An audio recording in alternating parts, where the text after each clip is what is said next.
नमस्कार दोस्तों, stock market studies में फिर से एक बार आपको बहुत बहुत स्वागत है। तो आज मैं फिर से आपके सामने कुछ इंपॉर्टेंट कंपनी का अपडेट शेयर करने वाला हूँ। तो इस वीडियो को पूरा लास्ट तक देखना, क्योंकि इस वीडियो के अंदर सिर्फ कंपनी का अपडेट्स नहीं है, कुछ ऐसे टेक्निकली चार्ट पैटर्न्स के बारे में भी चर्चा करूंगा। इस पैटर्न्स को देखकर आप खुद सीख सकते हैं किस तरीके से स्विंग ट्रेडिंग किया जाता है। तो चलो, मैं सारे पॉइंट्स में आपके साथ यहाँ पे शेयर करने वाला हूँ। फर्स्ट कंपनी जिसके बारे में बात करूँ उसका नाम है रोसरी बायोटेक।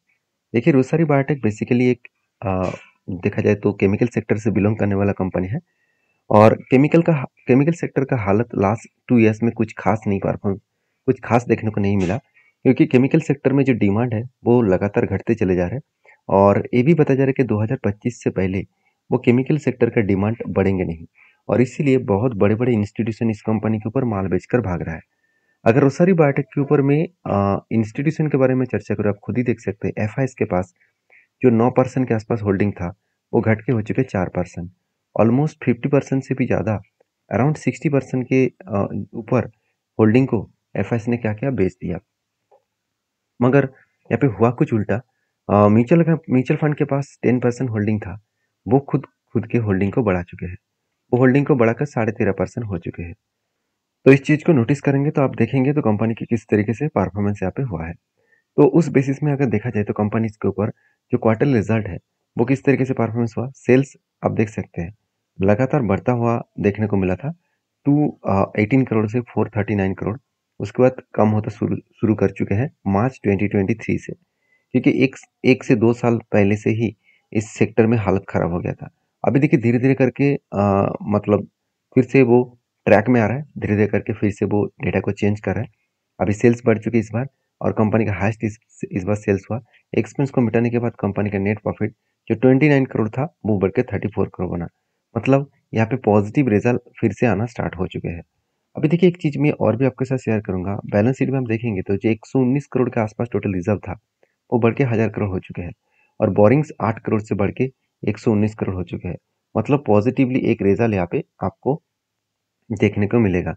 तो कंपनी का ग्रोथ अच्छा खासा हो रहा है। कंपनी इस बार कर्जा लिया, कर्जा लेने के पीछे रीजन भी है क्योंकि कंपनी खुद के बिजनेस के ऊपर अच्छा खासा इन्वेस्टमेंट भी किया।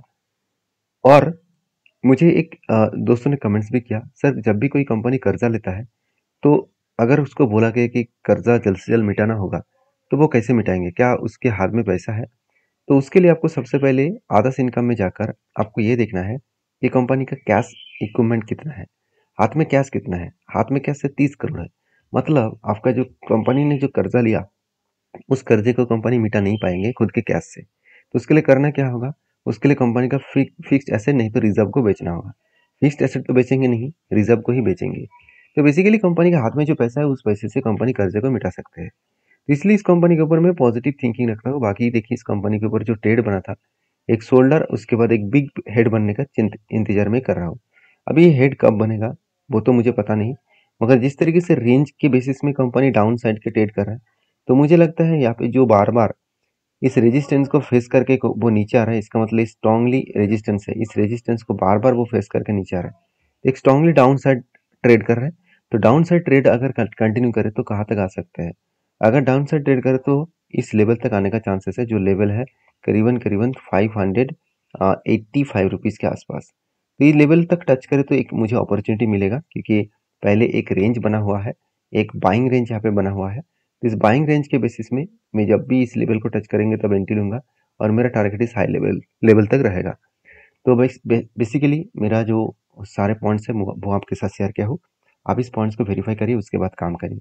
नेक्स्ट जो कंपनी उसका नाम है फाइन ऑर्गेनिक इंडस्ट्रीज लिमिटेड। तो basically fine organic industries limited के बारे में मैं पहले भी चर्चा कर चुका हूँ। ये भी केमिकल सेक्टर कंपनी है। तो इसका हालत रोसरी बायोटेक से कितना अच्छा हुआ वो मैं सबसे पहले आपको दिखाऊंगा। अब देखेंगे रोसरी बायोटेक का जो रिजल्ट था वो उसमें सेल्स इस बार बढ़ता हुआ देखने को मिले, मगर जो फाइन ऑर्गेनिक है उसका सेल्स अभी भी कम होता देखने को मिले हैं। ईयर ऑफ ईयर बेसिस में अभी भी प्रेशराइज में है। लास्ट 2 क्वार्टर्स को कंपनी बीट करके आगे बढ़े हैं, एक पॉजिटिव पॉइंट है। तो कहा जाता है कि कंपनी के ऊपर अगर रिजल्ट कुछ इस तरीके से कंटिन्यू करे तो कंपनी के ऊपर एक नेगेटिव सेंटीमेंट क्रिएट होता है।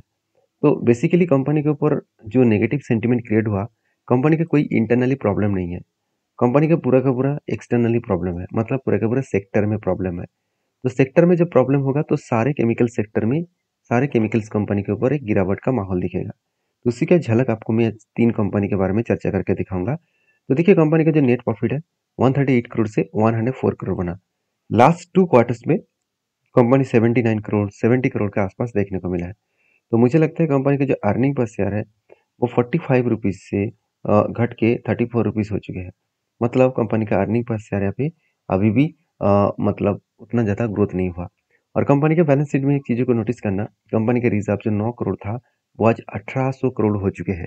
मतलब 9 करोड़ से 1800 करोड़, वो भी अराउंड 10 से 15 साल के अंदर अंदर तो एक अलग लेवल का रिजर्व ग्रोथ हुआ। उसी तरीके से बोरिंग्स के बारे में बात करूँ तो बोरिंग्स एकदम ना के बराबर है। इस कंपनी इसीलिए मुझे बेस्ट लगता है क्योंकि कंपनी का मैनेजमेंट बहुत स्ट्रांग है। सिर्फ पूरा का पूरा सेक्टर में स्लो डाउन है, उसके चलते कंपनी के ऊपर गिरावट हुआ है।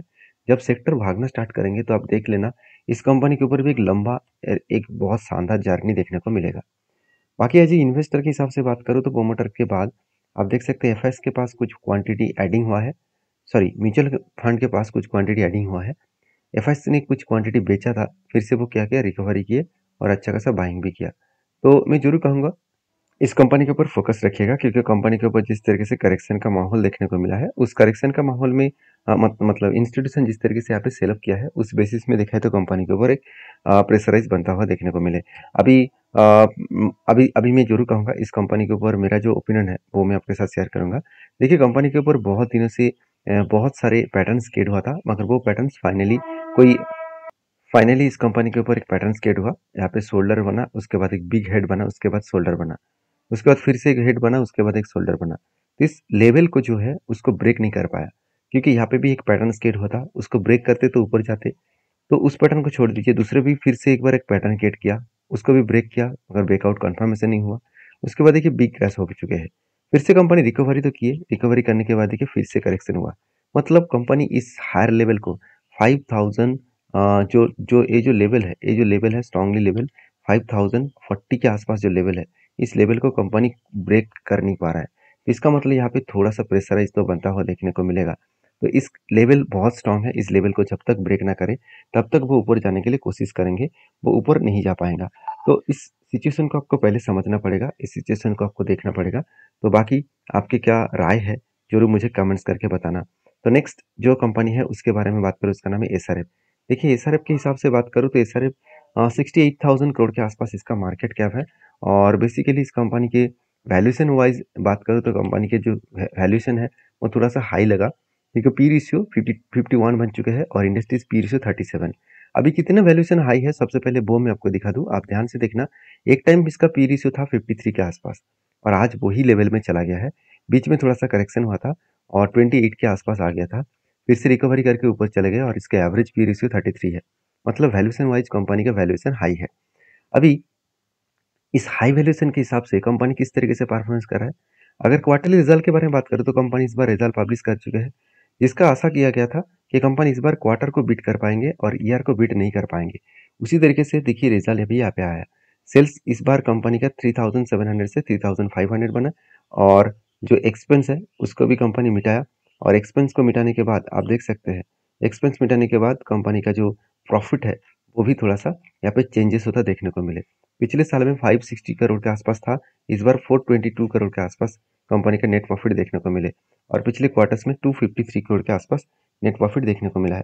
तो मुझे लगता है एक बेस्ट तरीके से सिचुएशन यहाँ पे बनता हुआ देखने को मिलेगा। और बाकी इस कंपनी के ऊपर धीरे धीरे करके सुधार होता देखने को मिलेगा क्योंकि पूरा का पूरा सेक्टर में भी प्रेशराइज है। क्योंकि आपको यहाँ पे एक चीज और भी नोटिस करना होगा, ईयर ऑफ ईयर बेसिस में देखिए जिस तरीके से कंपनी हर साल खुद के प्रॉफिट को बढ़ाते चले जा रहे थे, इस साल में कंपनी का प्रॉफिट कुछ खास नहीं हुआ, उल्टा लास्ट 3 ईयर्स से भी कम हुआ।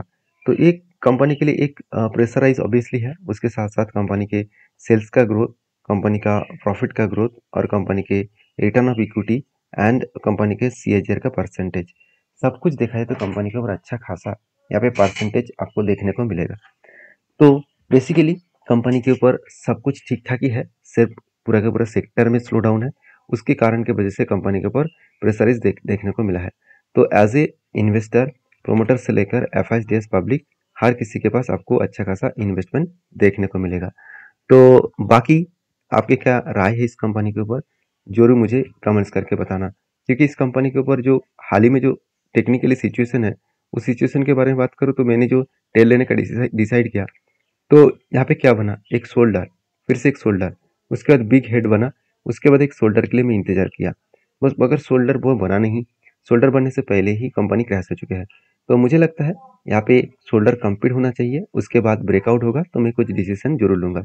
अभी फिलहाल के लिए एक रेंज के बेसिस में बात करूँ तो कंपनी इस रेंज को बार बार वो रिटेस्ट किया जा रहा है, बार बार इस लेवल को रिटेस्ट कर रहा है, और रिटेस्ट करने के बाद वो ब्रेकआउट किया है। उसके बाद देखिए जो लेवल इसका स्ट्रांगली रेजिस्टेंस था, वही लेवल इसका सपोर्ट बन चुके हैं। इस सपोर्ट को फेस करके वो ऊपर जा सकते हैं। आई होप वीडियो में जानकारी आपको अच्छा मिला होगा। अगर इसी तरीके से सारी चीज़ों को सीखना चाहते हैं, जानना चाहते हैं, तो मेरे साथ जुड़े रहिए, चैनल को सब्सक्राइब करिए। तो लास्ट जो कंपनी है उसका नाम है कामधेनु वेंचर्स लिमिटेड।